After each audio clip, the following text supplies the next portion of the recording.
कराग्रे वसते लक्ष्मी, करमध्ये सरस्वती, करमूले तु गोविन्द, प्रभाते करदर्शनम्।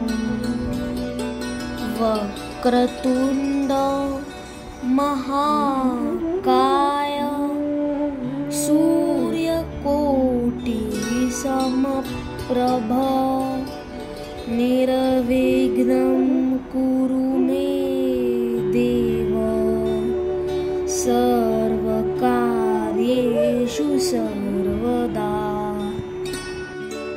गुरुर्ब्रह्मा गुरुर्विष्णु गुरुर्देवो महेश्वरा, गुरुर्साक्षात् परब्रह्म, तस्मै श्री गुरवे नमः।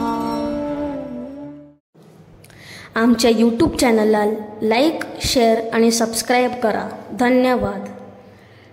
Please like, share and subscribe to our YouTube channel. Thank you.